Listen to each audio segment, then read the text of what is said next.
Hey guys, this is Ron from Star Speaker Arts and welcome back to my channel.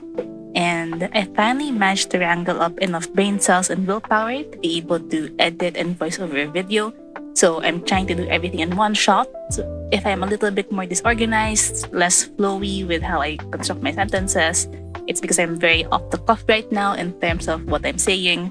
Usually I don't really script my videos anyway, but usually I have like an idea of what I want to talk about or about the particular drawing. This time, it isn't like that, so kindly bear with me, if you will. So I know it's been a while since I last posted the video. Honestly, I've been not really very, but I've been quite busy with work. On the weekends, I just end up playing Final Fantasy 14, or I'm just reading manga, or going on a nice YouTube Shorts or TikTok rabbit hole. So yeah, I just haven't had the will to edit lately. But now that I'm here, let's talk about this painting real quick. So this is Kael'Rin, which is my alt character in Final Fantasy 14, which is the MMO in the series if you're not aware. She is the Aura race, which is like the dragon-ish, dragon girl, dragon boy-ish type character. They're known for like having scales and horns and the tail. And she is a sprout, aka a very new player that hasn't even finished the main campaign yet. Originally, I just made her to be able to play with my friend who's in the European servers, and because my main character is in Japan, I can't really have him play with her. But recently, because of the cross data center thing that they're allowing, at least to Australia or Oceania, Ocean. How do you pronounce that? Oh, there's an IA, so it's Oceania. Anyway, so we've been going there instead with my main. So honestly, Kael'Rin hasn't seen the light of day in the past 2 or 3 weeks already, I think. But yeah, just a nice, cute female character. She's because my main character is an elf, an Elizan, so he's very tall. I maxed out his height. So I was a little weirded out to be so tiny in my elf character because the female auras are very small and petite and cute, which is why I like them. But you know, when you get used to a certain height, you kind of get a little weirded out when you're like, oh, okay, the view's a little different. Well, it's not that different. But the idea with this character is like, oh, her first class is actually going to be a warrior. It's like a not a Lalafell level of funny, but you know, a petite girl with swinging an axe around going unga bunga. That is the idea about it.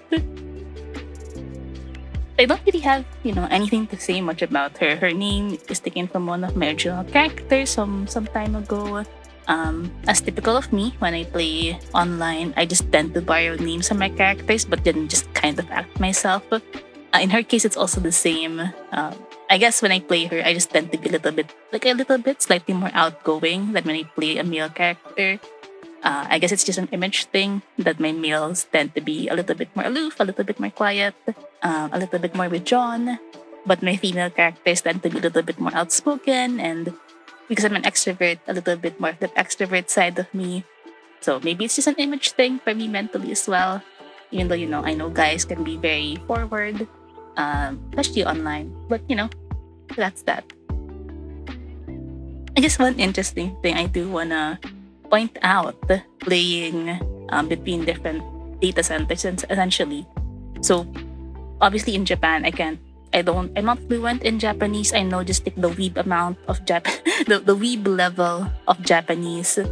But you can kind of Google translate it to some extent. If you're a little bit familiar with some words, you can kind of pick up what they're trying to say.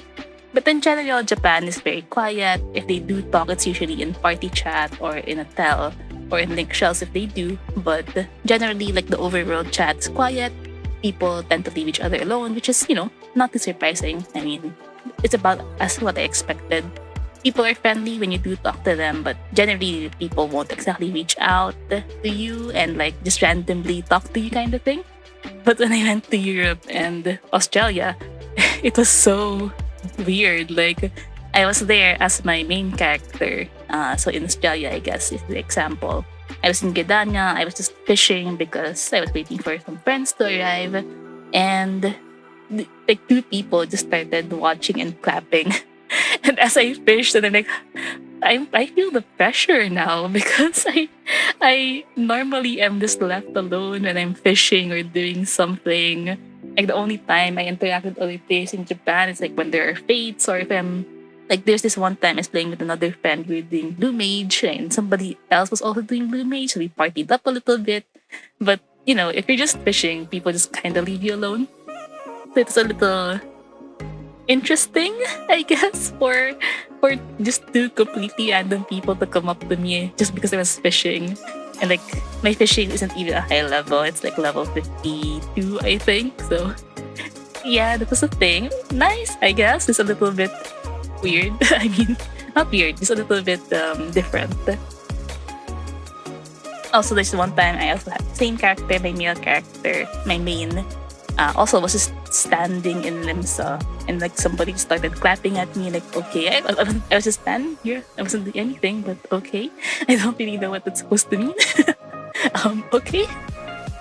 Which is kind of funny because when I'm in my female character, I don't know if people are just more careful about it online when the character is female, but so far, given that I haven't really done much with her, or he's not like glamored up or anything, I haven't really had much people interact with her as much. Maybe people are just being cautious, or maybe because it's a sprout, so they don't wanna peep out the sprout or something. I don't know.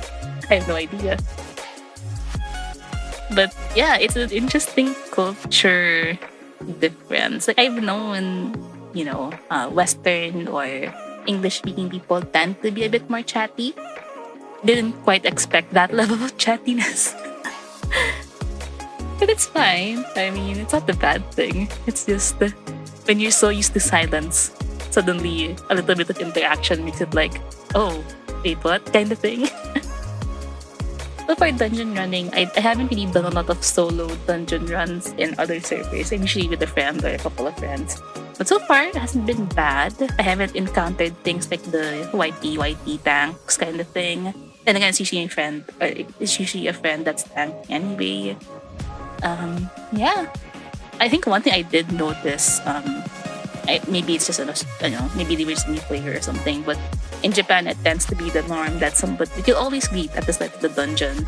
I partially noticed that in at least in Australia when you're playing there, it wasn't required, it seems, because in Japan when you play in the JP server, it was almost required to have like a hello or a macro just to greet people. But it doesn't seem as required in English speaking countries. So that's another interesting thing.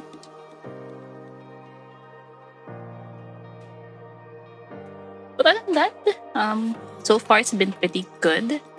We'll see as we go up more and do more, the higher level dungeons. Because we're accompanying a sprout right now, so we're doing some lower level dungeons. But maybe as we go higher, do more challenging dungeons, maybe that's where the interesting, less than savory personalities might come out. Maybe during alliance raids and stuff like that. But we'll see. We'll see when we get there. Anyway, I had honestly a lot of fun painting this. It's not as interesting color-wise than I had hoped. I tried doing different techniques for this painting, but I just really wanted to chill and paint. So nothing particularly interesting. Even the pose is kind of similar to a drawing I did recently for the Path to Nowhere Chiefs. But hey, it was a little fun, a little break from just playing. And I hope you enjoyed watching me paint it and me just babbling about FF. So you might expect that in the next couple of years while I'm deep in this. I'll try to, keep the variety around, but I am deep in F. So that's that. And you will see me. So I'm using the Sakura Coil watercolors right now. Later, you will see me use the semi-art Moradi like watercolor set, which is a very beautiful palette. I just need to figure out how to use it, because it's a little different than the other palettes I've used.